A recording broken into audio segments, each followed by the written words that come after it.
Hello दोस्तों, तो आज हम सॉल्व करने वाले हैं लीड कोड का ये आइसोमॉर्फिक स्ट्रिंग प्रॉब्लम। ये प्रॉब्लम क्या कहता है कि हमें दो स्ट्रिंग दे रखे हैं S और T, ठीक है।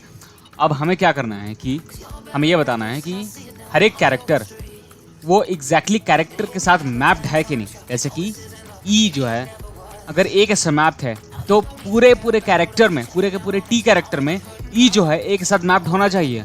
अगर G जो है D के साथ मैप्ड है तो कि पूरे कैरेक्टर में D के साथ मैप्ड होना चाहिए, राइट। जैसे कि E A G का D, राइट। सो ये हम ट्रू रिटर्न कर देंगे। ये आइसोमॉर्फिक स्ट्रिंग है, राइट। अब यहाँ देखते हैं एग्जांपल को। F जो है अगर B के साथ मैप्ड है, ओके ठीक है। O जो है A के साथ मैप्ड है और O जो है R के साथ मैप्ड है। ये तो गलत हो गया भाई, तो हम यहाँ पर फॉल्स रिटर्न कर देंगे, राइट। अब यहाँ देखिए ये वाला एग्जाम्पल, थर्ड वाला एग्जाम्पल। P जो है T के साथ मैप है, सही बात है। A जो है I के साथ मैप्ड है, कोई बात नहीं। P जो है फिर से T के साथ मैप्ड है, ओके कोई वैल्यूएशन नहीं हुआ। E जो है L के साथ मैप्ड है और R जो है E के साथ मैप है, तो ये भी हमारा ट्रू रिटर्न कर देगा। तो हमें सिर्फ देखिए, हमें सिर्फ S वाले को ध्यान देना है। मतलब कि जैसे E जो है L के साथ मैप्ड हो जाता है तो इसमें का जो R है वो E के साथ मैप हो सकता है T के, राइट। सो हमें यहाँ ट्रू रिटर्न करना है। तो चलिए मैंने सॉल्व कर रखा है इसको, पहले से मैंने बताता हूँ कैसे सॉल्व किया है। देखिए मैंने क्या किया है कि मैं मैप बनाया हूँ दो ठो, एक मैप और एक दूसरा map.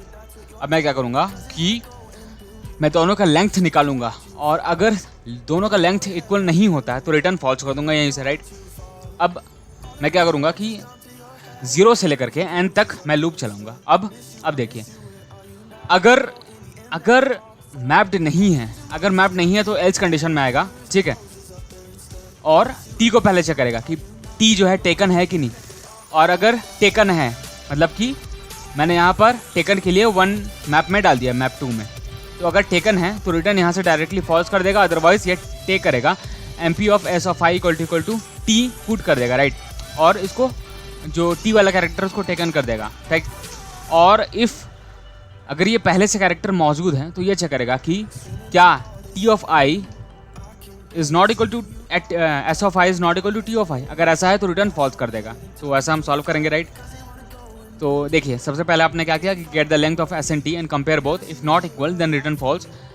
Then create 2 maps for restoring char value key value pair and for checking is value is taken और नॉट।